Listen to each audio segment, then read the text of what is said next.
What are the subtle signs that someone is a genius? Genius is anything but subtle. An encounter with one is one neither overlooks nor forgets. Whatever genius you happen to know will essentially be the most distinct human being you have ever met. You will consider it an insult to sum their mind up as being intelligent. The genius experiences reality at such a different level of abstraction that from a different perspective, they don't add up.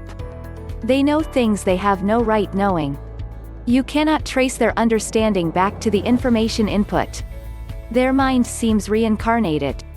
The genius connects with nature on a fundamental level. To its mind, everything is connected. They can either explore the entire universe via a single intellectual window, or see many windows as one. It would be mistaken to think Mozart was a musician and not a physicist, natural scientist. Or Shakespeare was a poet, novelist and not a mathematician, philosopher. The genius tastes from the wine of the gods and describes it to the rest of humanity via their creations. The last, most useless sign of genius is a high IQ. It should be one's last resort, when they have just 2 seconds to prove that they are not completely senseless. A genius takes an IQ test to validate the test. A genius is lazy until he actually wants to do some work. If he wants to do something, you know it's gonna be perfect. That's the biggest sign, which I see in almost every genius. I myself am a teen artist. One fine day my teacher asked me to make running sprinters for our school board, each at a different perspective while running. Only my friends know that I sell my artwork.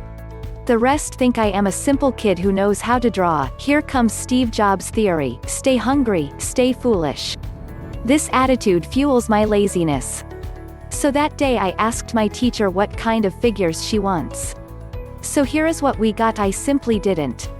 Why? 'Cause I didn't want to waste my energy.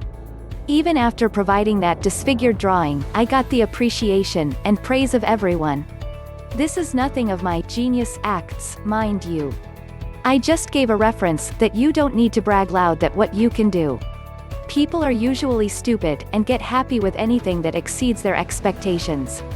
So be lazy, stay hungry, stay foolish, and don't be a nerd or an arrogant hero. Do this in life, and you will taste success, and if you have it by default, welcome to the Genius Club. A genius is not described in the same way as these mediocre people using intelligence and workload as the only real qualifiers. A genius is someone who is so outside the box and creative with their imagination and thought that they live in a world of new and original ideas. If they put those ideas out there, then great, but if not, they are not any less of a genius. They simply do not wish to spoon feed the rest of us while we use them all up. They don't want to live in their own world and occasionally come back to this one for pit stops. Of course, this is all my opinion based on observation. A genius by definition is someone of high intellect in some form. I find that people I have known of genius intelligence speak confidently about their area of speciality. They tend to always be thinking. They seem to have a fluidity in their thought and speech and are able to incorporate many things together to come up with a solution to difficult problems. Geniuses tend to be problem solvers. Probably the best example of absolute genius were the people involved in the Manhattan Project. They were able to devise progressive explosive devices that altered the rate of the explosive waveforms to ensure proper detonation of fissile material. There was no known background of knowledge to even be certain the fissile material would have a fast chain reaction. To answer your question though, I see geniuses as problem solvers.